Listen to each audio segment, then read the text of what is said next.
thanks so much for joining us today. No problem.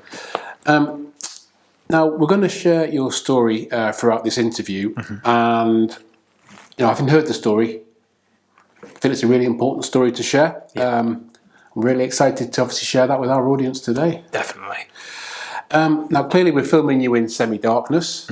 For our audience, the reason for that is the company you work for has agreed we can share the story, but we have to do that anonymously. Sure. Reason being, they don't want cyber criminals learning how you're protecting your data. Absolutely. So for the sake of this interview, I can't use your real name. What would you like me to call you? You can call me Mike. Mike. Is that your middle name? It's not, no. It's David. It's much more exciting. I think, okay, we'll go with Or maybe Mike. not. Go with Mike. We'll go with Mike.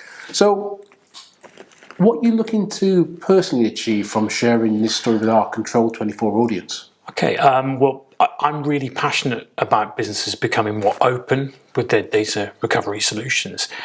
I believe it's super important to have really open conversations about the tactics that we should be putting into place to mitigate these risks of cyber attacks. Yeah, I couldn't agree more, Mike. And without giving the game away, can you tell us a little bit about yourself, your role, and the company you work for? Sure. So we've already established I'm Mike, and I'm the head of infrastructure in a European shipping firm, which basically means I'm responsible for making sure the right data is always accessible to customers, to suppliers, and employees. It's my goal to maintain operational excellence and efficiency, as well as managing the risks which come with this, such as threats to our companies and our customers' data. You talk about threats there, Mike. Were you having concerns about threats to data protection within your business? Yeah, well, there are definitely concerns that have been building for a while about the security of the business and the data we store. As you probably know, in recent years, there have been several high-profile security incidents of cyber attacks, especially targeting the shipping sector. KMP's incident in June last year comes to mind straight away. They obviously had suffered unbelievable levels of disruption to the group's financial position, and as a result were basically unable to secure additional investment and funding. This pretty much killed the business. Hundreds of employees were made redundant, and the business is unfortunately currently in administration. Maersk's infamous attack in, I think it was 2017, is that right? It was 2017. Infamous, yeah. but I can't remember the date. But that also can't be ignored. Although the incident was longer ago, the aftershocks from the event are still very much felt today across the entire shipping sector. The fact that such large-scale, seemingly invincible billion-dollar company can be made so vulnerable by cyber criminals makes us all pretty wary about the strength of the defences that we build to protect our data. Although examples of this are pretty terrifying, they're also testament to our fight against this kind of common enemy. Yeah, I mean, they are great examples that you give, Mike. Obviously very pertinent to your industry. Yeah. And as you say, quite terrifying, particularly the impact they can have on the individuals within those businesses, not just the businesses themselves. And obviously, the threats are getting more extreme. The day doesn't go past where we don't see something in the news. Any presentation you watch these days, you're hit with statistic after statistic about how scary this stuff is. Yeah.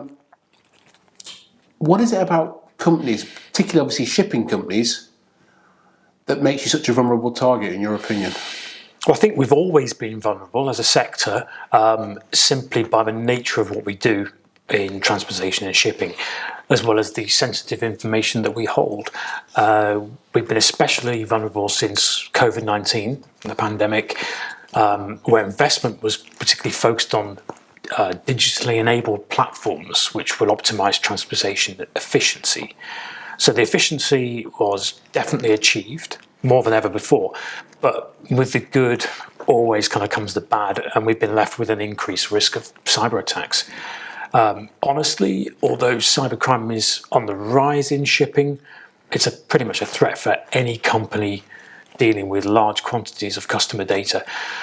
Once businesses accept the likelihood that an attack is inevitable, we know from experience that they will be able to step in and hopefully take action to mitigate the risks. Yeah, I think the point you make around COVID-19 really important. We've seen that across pretty much all the sectors we work in, which is people pushing for more efficiency, people working from home. It's just bringing in more complexity, more risk.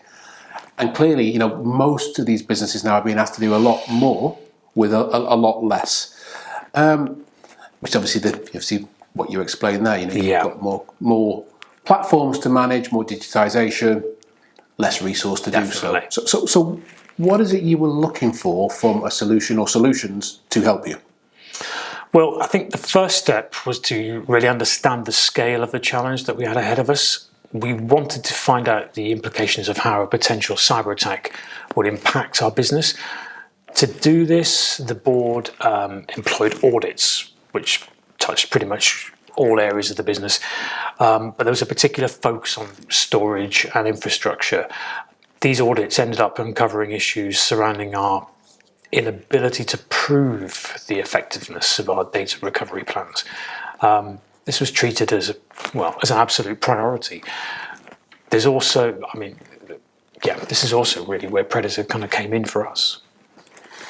And obviously, what makes, I think, you slightly different to a lot of organisations, you move with speed on this. You recognise the threat. You mobilise quite quickly and started to put solutions in place. Talking about cyber resilience in particular, what was it you were looking for in a set of solutions? Well, we needed any new technology that we invested in to be able to integrate pretty seamlessly with the old and new storage solutions. It would be no use putting money into a product that wouldn't integrate well the next time we updated our own storage software, especially since we were midway through a major kind of infrastructure transformation project. As well as this, we didn't want any interference with our day-to-day operations or the broader infrastructure project. Predatar assured us they could provide ultimate cyber resilience with no negative interference. Yeah, I like that phrase, ultimate cyber resilience, so thank you for that. No problem. Can you share with our audience what kind of results you saw from using the Predatar platform? We now have a level of validation which would have been pretty much impossible to achieve without the completely automated recovery tests and the malware scans. It's given us another level of confidence and peace of mind our team really has never experienced before. With Predatar's automation, the technical skills gap, which kind of so many businesses like ours have to deal with, it's really minimised. And you use the word confidence, and obviously that's a big part of what we're aiming to do, which is recovery confidence, giving you the ability and the confidence to recover if you need to. So you use the word confidence there, Mike, and obviously that's a big part of our value prop, which is recovery confidence, giving customers the confidence to recover for any reason, whether it's a cyber attack or a data outage. Now, I know the answer to this next question, but just for our audience, did you find anything during your scans and tests using Predatar? Yes, unfortunately, but I guess thankfully, yes, we did. We found multiple Trojan horse viruses, which no one had previously known were there.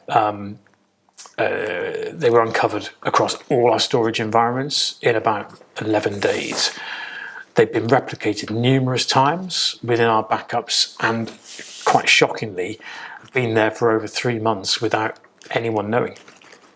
These files have had the potential to not only destroy essential data within the backups, but could also reinfect our production systems during an incident response.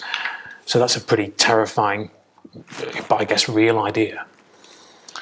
Yeah, and I mean, it's obviously fantastic that you're able to detect those Trojan horses so quickly. Yeah, for sure. And as you say, clearly, not great that they've been sat there for months undetected before. Obviously, I want to thank you for being so honest and open and sharing your story today. If you can leave our Control24 audience with one bit of advice, what would that be? Well, I think I'd say always to keep vigilant. Yeah, don't think you're protected from malicious behaviour just because you have EDR and XDR tools in place. If malware slips through, it could be lurking anywhere without your knowledge, as it was for us. Yeah, that seems to say, thank you so much for taking the time to share that story with us, Mike. Pleasure. Thanks for having me.